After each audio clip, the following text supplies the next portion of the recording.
taxa Selic por aqui, então, deve permanecer em 15%. É o que aponta os dados do Boletim Focus de ontem. E isso e muito mais agora aqui no nosso Morning Call, dia 2/12 de 2025. Sejam muito bem-vindos por aqui, Max Braga. Bora lá falar um pouquinho de economia, entender um pouquinho das notícias para o dia de hoje. Bom, voltando, dando um passo atrás, ontem, na segunda-feira, tivemos dados relevantes de PMI na zona do euro e nos Estados Unidos. É uma bateria interessante de dados. Eu não vou entrar em detalhe de todos eles aqui, mas vou deixar um panorama de como foi. Na Europa, e os dados eles vieram consolidando um pouco mais os sinais de desaceleração moderada da atividade industrial e econômica do bloco, tá? Muitos indicadores ali, principalmente na França e na Alemanha, ficaram bastante pressionados. Então a gente tem ali consolidando, né, o PMI industrial da zona do euro permaneceu abaixo da linha dos 50, 49,6, indicando ainda contração ali da atividade. Nos Estados Unidos a coisa não foi muito diferente, embora os números um pouco diferentes no sentido de positivo ou negativo, mas os industriais também vieram mistos, é, ainda com alguma resiliência e acima do patamar de 50 pontos, mas o mercado lá já está bastante alerta com várias coisas, principalmente o índice de emprego industrial que recuou, né? Então temos sim alguma tensão em relação a esses dados de PMI mundo afora, tá? Aqui no Brasil não está diferente, já falei sobre eles, inclusive acho que foi ontem, foi muita coisa. Bom, para o Boletim Focus, então, da segunda-feira, de ontem, já falei sobre ele ontem aqui, que não trouxe mudanças muito significativas, mas eu acho que depois da leitura mesmo dele, né, ali, olhando os dados completos, dá para se tirar algumas questões.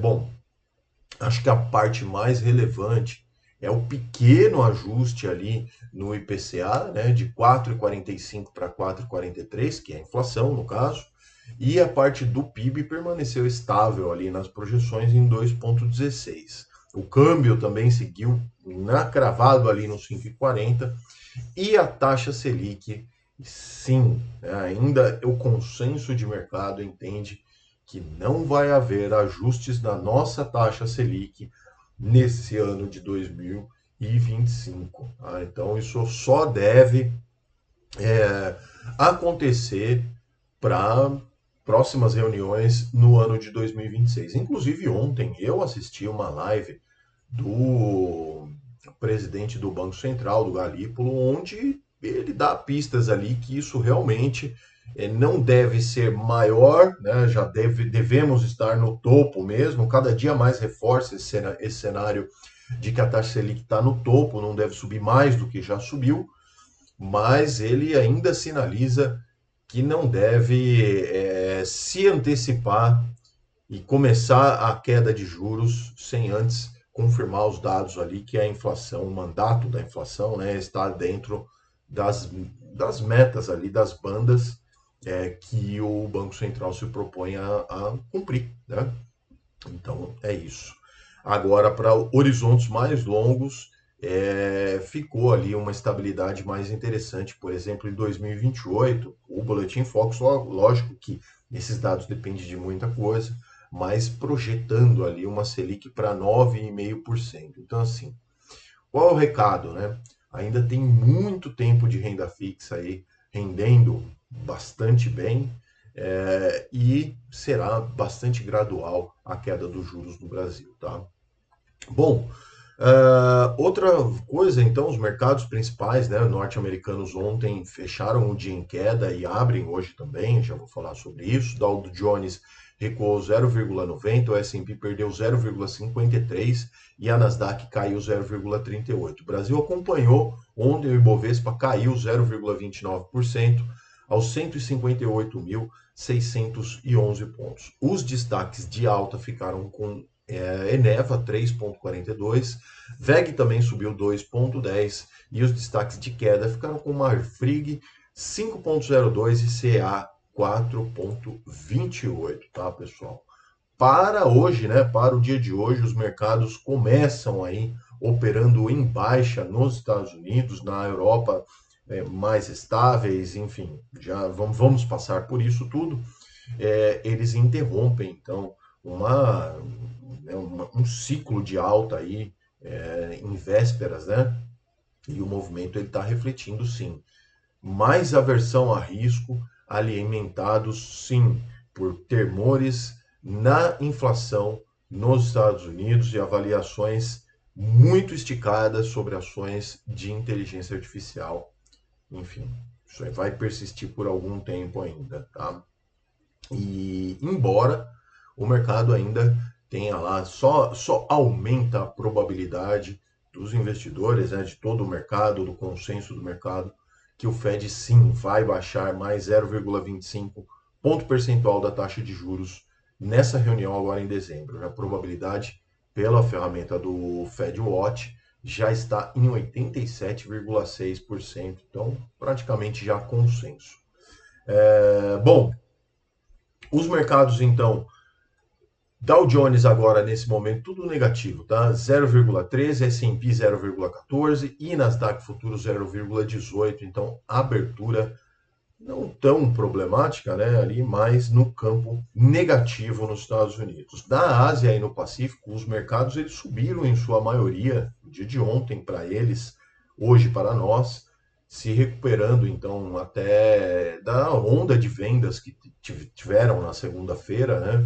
Onde foi liderado inclusive essas vendas por criptomoedas, né? Caíram ali bastante mesmo, o risco global continua ali um movimento de aversão, principalmente refletindo nas criptos, e os títulos do governo japonês, inclusive, avançaram bastante após um leilão de 10 anos que foi bastante amplamente aguardado e que atraiu uma demanda bastante forte. Os mercados então ficaram assim: China 0,42 de queda, Japão 0 a 0, 0 a 0 mesmo, no zero.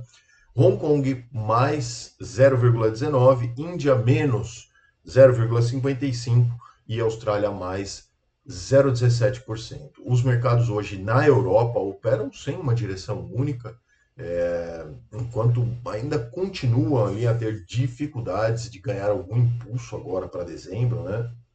O Banco da Inglaterra, inclusive, não confirmou o corte de juro em dezembro, mas acreditam os economistas que isso deve acontecer por conta da desaceleração da inflação por lá. Então, assim, mercado de trabalho fraco também, espera-se estímulos e os estímulos seriam o encorte de juros. Bom, estoque 600, menos 0,13, Alemanha mais 0,10, Reino Unido 0,01 negativo, praticamente no 0 a 0, França 0,15 negativo e Itália 0,12 positivo. Os preços do petróleo, inclusive, operam em alta hoje, investidores avaliando ali riscos, né, de tensões maiores depois de drones ucranianos atacarem instalações de energia russas. Não acaba nunca isso, né?